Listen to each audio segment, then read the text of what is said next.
Assalamualaikum warahmatullahi wabarakatuh. Di sini saya akan menyampaikan tugas pengantar bisnis. Yang terhormat Ibu Mai selaku dosen pembimbing dan teman-teman yang saya hormati, saya akan menyampaikan tugas yang bertemakan wilayah halal dan haramnya bisnis dalam Islam. Macam bisnis barang yang halal. Satu yaitu wadiah atau titipan, tirojah atau jual beli, syirkah atau bagi hasil, dan yang terakhir adalah ijrah atau sewa.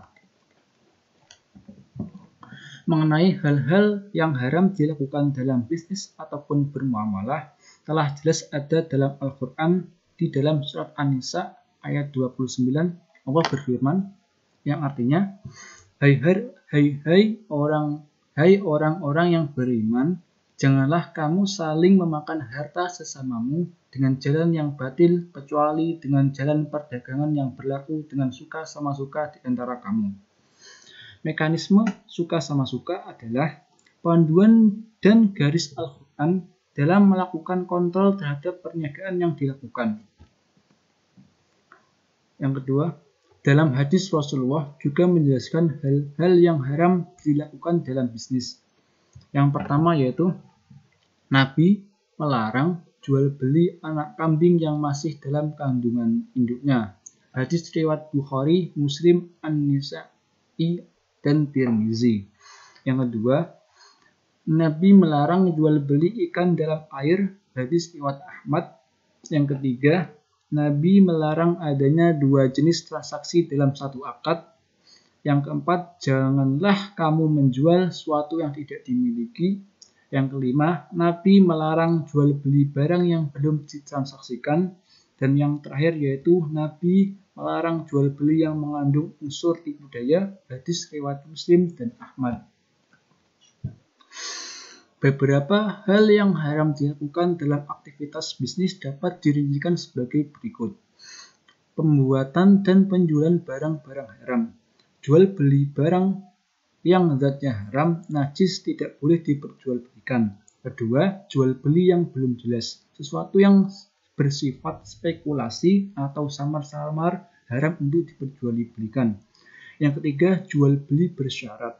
Jual beli yang ijab kabulnya dikaitkan dengan syarat-syarat tertentu yang tidak ada kaitannya dengan jual beli atau ada unsur yang merugikan dilarang oleh agama. Yang keempat adalah mengurangi timbangan ataupun takaran. Yang kelima, judi atau al-maisir. Yang keenam adalah ikhtikhar atau penimbunan. Yang ketujuh adalah monopoli. Yang kedelapan, jual beli yang dilarang karena dianiaya. Yang kesembilan, transaksi yang mengandung riba. Yang ke-10 yaitu jual beli an-najshi al-ghutban al-ma'dum. Yang ke-11 yaitu jual beli muhalahah, mukadarah, mulasamah, munabadzah, dan muzabanah. Dan terakhir yaitu jual beli yang barang rampasan atau barang curian. Prinsip-prinsip hukum yang mengatur kode etik bisnis dalam Islam antara lain sebagai berikut. 1.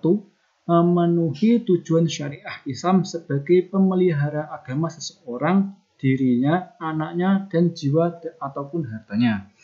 Tidak boleh mengurangi aturan-aturan syariah sehingga bercampur dengan konsep-konsep kontemporer atau teori-teori yang tidak disesuaikan dengan sumbernya. Transaksi bisnis tidak boleh menimbulkan hilangnya hak, kelalaian ataupun tugas menentang ketentuan Allah.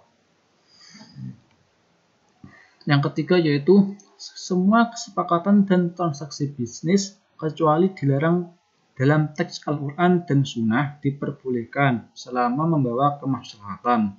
Sedangkan yang tidak dijelaskan dalam hukum Islam dipertimbangkan menurut sahnya suatu hukum. Yang terakhir yaitu kesempatan yang menyebabkan hilangnya hak milik orang lain secara tidak adil dan membawa pada kecurangan atau tidak sahnya.